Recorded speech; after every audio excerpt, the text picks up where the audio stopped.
9월 24일 금요일 새벽 예배를 하나님 앞에 드리도록 하겠습니다. 먼저 사도신경으로 신앙 고백드립니다. 전능하사 천지를 만드신 하나님 아버지를 내가 믿사오며 그 외아들 우리 주 예수 그리스도를 믿사오니 이는 성령으로 잉태하사 동정녀 마리아에게 나시고 본디오 빌라도에게 고난을 받으사 십자가에 못 박혀 죽으시고 장사한 지 사흘 만에 죽은 자 가운데서 다시 살아나시며 하늘에 오르사 전능하신 하나님 우편에 앉아 계시다가 저희로서 산자와 죽은 자를 심판하러 오시리라. 성령을 믿사오며 거룩한 공회와 성도와 서로 교통하는 것과 죄를 사하여 주시는 것과 몸이 다시 사는 것과 영원히 사는 것을 믿사옵나이다. 아멘. 오늘 새벽에 보실 말씀은요, 누가복음 19장 1절에서 20장 12절까지의 말씀입니다. 누가복음 19장 1절에서 20장 12절까지의 말씀, 먼저 말씀 읽고 돌아오도록 하겠습니다. 정지 버튼 눌러주세요. 자, 오늘 말씀 다 읽으셨으면 오늘 본문 말씀 보도록 하겠습니다. 오늘 본문 말씀은 누가복음 19장 1절에서 10절까지의 말씀입니다. 누가복음 19장 1절에서 10절까지의 말씀입니다. 제가 봉독해 드리도록 하겠습니다. 예수께서 여리고로 들어가 지나가시더라. 삭개오라 이름하는 자가 있으니 세리장이요 또한 부자라.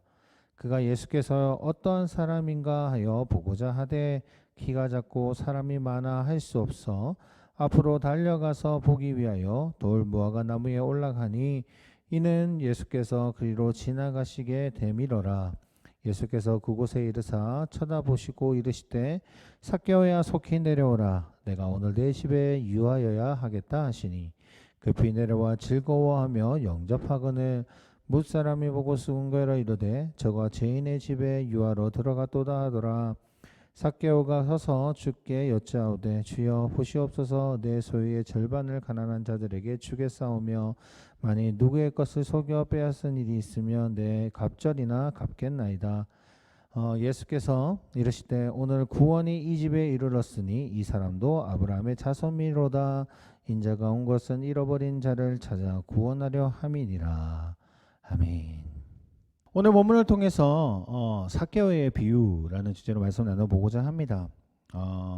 오늘 이 본문의 내용은 우리가 너무나도 잘 알고 있는 내용이지요. 어릴 때부터 듣고 왔던 말씀이기도 하고요. 좀 나이가 있으신 분들은 아마 뽕나무에 올랐던 삭개오에 대한 이야기가 더 잘 알고 계실 겁니다. 그 시절에는 뽕나무라고 이야기했던 게 개역 한글 때는 뽕나무라고 이야기를 했습니다. 성경책에 적혀 있었지만 아마 그때 처음 이제 개역 한글에 때 이제 글을 쓸 때에는 한국 사람들이 돌무화과라고 이야기하면은 알지 못했기 때문에 아주 비슷하게 생긴 것이 뽕나무라서 아마 해석을 뽕나무로 했던 것 같습니다. 그러나 지금은 이제 뭐 스마트폰이나 또는 뭐 인터넷을 통해서 돌무화과 나무가 무엇인지를 알 수 있는 상황이 되었고 실제적으로 우리가 하도 이제 무화과 나무에 대한 이야기를 잘 알고 있다 보니까 이제는 이제 성경에 다시 번역할 때 재번역할 때는 원래 이름대로 돌무화과 나무 위에 오른 삭개오라는 이야기를 하게 되죠. 어찌됐든 오늘 이 삭개오를 통해서 그가 가지고 있던 아픔들을 통해서 다시 신앙으로 바꿔가는 것, 그리고 그가 갈급했던 그 모습들을 통해서 우리가 오늘 말씀을 좀 나눠보고자 합니다. 예수님께서 이제 여리고를 지나가고 있는 중이셨습니다. 그 당시 그 지역에 세리장이었던 삭개오라는 사람이 있었고요. 그 사람은 아주 부자였습니다. 부자일 수밖에 없었던 이유는 세리라는 직분을 가지고 있었기 때문입니다. 세리는 바로 동족들의 세금을 걷어서 이제 로마 제국에다가 바치는 사람들이었죠. 그러다 보니 그 바치는 그 중간중간에 조금 더 돈을 착취하여서 부수적으로 취한 이득들을 통해서 부를 불렸던 자들이 바로 세리들이었습니다. 그렇다 보니까 그 세리들에 대한 인식들, 특히 삭개오에 대한 인식도 좋지 않았겠지요. 누가 봐도 죄인이었고 동족의 고해를 빨아먹는 흡혈귀와 같은 사람으로 여김받을 수밖에 없었습니다. 그 사람들은 그를 사람 취급도 하지 않았지요. 로마군이 그를 지켜주고 있었기 때문에 함부로 할 수는 없었을 겁니다. 하지만 어떤 기회만 있으면은 그를 민족의 이름으로 처단하고 싶을 마음들도 충분히 가질 수 있었을 겁니다.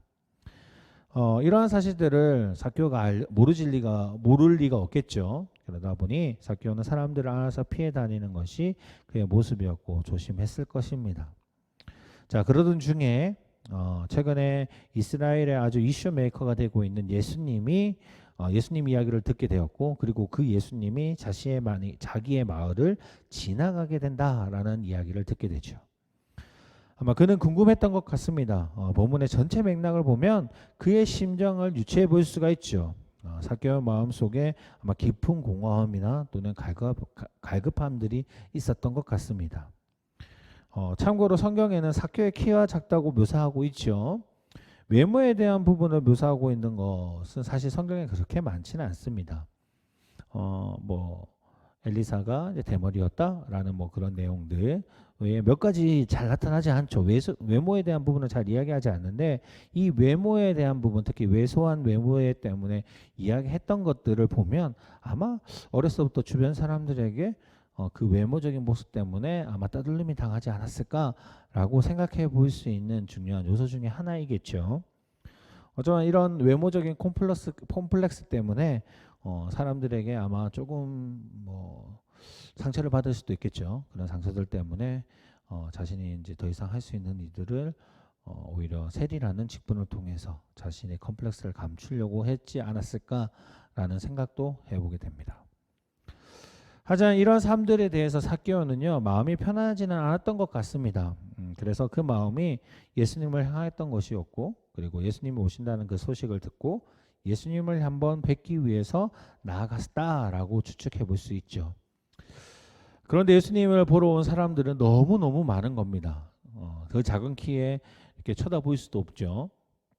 그래서 사람들을 이렇게 피해 다녔던 그 삭개오의 모습을 봤을 때 사람이 많이 있거나 이런 것들을 불편했을 수도 있습니다. 그래서 그가 선택했던 건 무엇이냐? 바로 돌무화과 나무에 올라가는 것이었습니다. 사실 돌무화과에 올라간다라고 상상을 한번 해보십시오. 그 돌무화과에 올라간다라는 것은 그 사람을 집중시킬 수 있는 아주 중요한 요소가 될 수 있죠.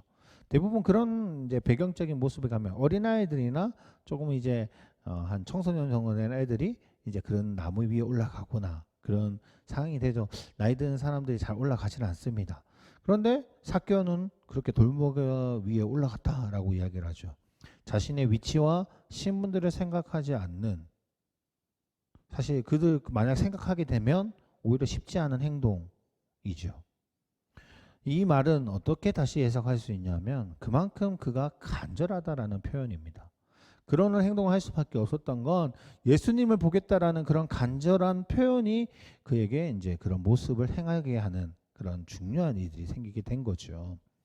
자, 예수님은 그의 마음을 보셨습니다. 그래서 삭개오에게 말을 걸어주셨고 삭개오의 집으로 가셨지요. 예레미야서 29장 13절 이렇게 말합니다. 너희가 온 마음으로 나를 구하면 나를 찾을 것이요 나를 만나리라. 삭개오의 그 간절함이 간절하게 주님을 찾았던 그 모습이 결국 그 마음을 아신 주님에게 눈에 띄게 되었고 결국 삭개오를 만나주시게 된 것이죠. 사랑하는 성도님, 우리에게는 이러한 간절함이 있습니까? 우리는 과연 하나님에 대한 그런 갈급함 그리고 갈망 같은 것들이 있던가요? 우리가 간절하면 사실 이런저런 생각하지 않게 됩니다. 이것을 꼭 가져야 되겠다. 나는 이것을 꼭 봐야 되겠다라는 간절함이 생기면 사실 두려움이나 걱정이나 근심 그런 거 생각이 들지 않습니다. 오로지 그 문제를 해결하기 위해서 우리가 바라보면서 나아가게 되죠. 간절함에 비하면 체면 같은 것은 사실 사치입니다. 나의 모든 체면 그리고 가지고 있는 모든 것을 내팽겨서라도 우리는 그것을 보려고 할 것이고 주님을 만나겠다라는 그런 마음이 있다면 어떤 것 신경 쓰지 않고 오로지 주님만을 바라보며 가게 될 것입니다. 예수님은 우리들에게 항상 이렇게 물어보시죠. 거성아, 너 나를 만나고 싶다고 하는데 그 말이 정말이야? 진심인 거는 맞니? 근데 왜 그렇게 지고 있는 것들이 많은데 그것을 버리지 않고 있느냐? 하나님께 우리는 어떤 존재이죠? 자녀죠. 사랑해 주시고 우리가 사랑받는 존재입니다. 그런 아버지께 우리가 무엇은 체면을 가지고 무슨 것이고 나아가겠습니까? 우리가 부모님한테 찾아가고 부모님 바라보면서 갈 때 우리가 체면을 가지고 가는 사람이 어디 있겠습니까?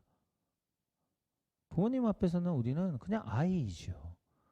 우리가 아무리 나이를 먹는다 하더라도 부모님 앞에서는 그냥 자녀이고 아이일 뿐입니다. 그런데 무엇을 재면서 나아갈까요? 어떤 것을 내려놓지 못할 게 무엇이 있겠습니까? 우리에게 있어서 주님 앞에 나아가는데 방해가 되는 것이 있습니까? 우리는 삭개오와 같은 그런 결단이 분명히 필요합니다. 삭개오는 그런 거 아무 신경 쓰지 않았습니다.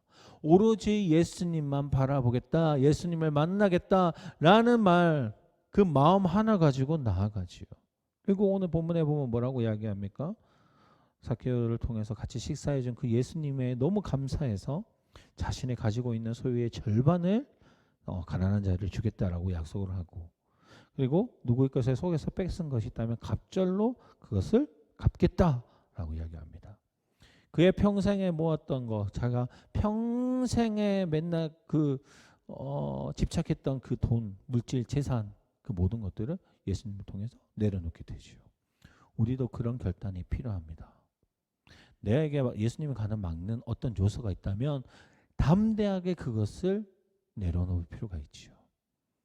사랑하는 성도님, 오늘 하루도요, 우리 하나님 앞에 나간다고 말은 하지만 마음속에 어떤 문제거리나 어려운 것들 때문에 하나님 앞에 나아가는데 방해되는 요소가 있다면 이 시간 분명히 내려놓기를 원합니다.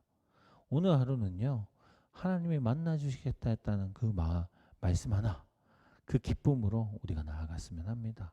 다른 거 어떤 것들이 아니라 오로지 하나님으로 인해서 기뻐할 수 있는 믿음의 백성들이 되시기를 소원합니다. 기도하겠습니다. 하나님 아버지 감사합니다. 오늘도 주님 앞에 나아가기를 원합니다. 삭개오는 자신의 그 집착했던 아마 세상에서 아마 최고가 아마 그에게 있어서 물질이 아니었을까 생각이 듭니다. 예수님을 만나고자 했을 때 그에게 있어서의 모든 것들, 자신의 모든 것이었다라고 고백했던 그 모든 부분들을 예수님께 내려놓고 오로지 예수님만 바라보고 가는 모습을 봅니다. 우리 또한 정말 하나님 앞에 나아가는 데 있어 하나님을 바라보는 데 있어 방해되는 것이 있다면 그 무엇을 다 내려놓고 오로지 주님만을 바라볼 수 있는 믿음의 자녀가 될 수 있게 하시고 오로지 하나님 앞에 나아가는 데 집중할 수 있는, 오로지 하나님 앞에 초점을 맞추고 나아갈 수 있는 저희 가운교회 성도님들이 될 수 있도록 주님 인도하여 주시옵소서. 이 새벽에 무릎 꿇고 기도할 때 주님이 응답하여 주시고 하나님이 치료해 주시고 그 아픈 것들을 기쁨으로 다시 하나님 바꿀 수 있는 시간들이 될 수 있도록 주님이 인도하여 주시기를 원하며 이 모든 말씀 예수 그리스도 이름으로 기도드립니다. 아멘. 하늘에 계신 우리 아버지여, 이름이 거룩히 여김을 받으시오며 나라의 마옵시오며 뜻이 하늘에서 이룬 것 같이 땅에서도 이루어지리다. 오늘날 우리에게 일용할 양식을 주옵시고 우리가 우리에게 죄 지은 자를 사하여 준 것 같이 우리의 죄를 사하여 주옵시고 우리를 시험에 들게 하지 마옵시며 다만 악에서 구하옵소서. 대개 나라와 권세와 영광이 아버지께 영원히 있사옵나이다.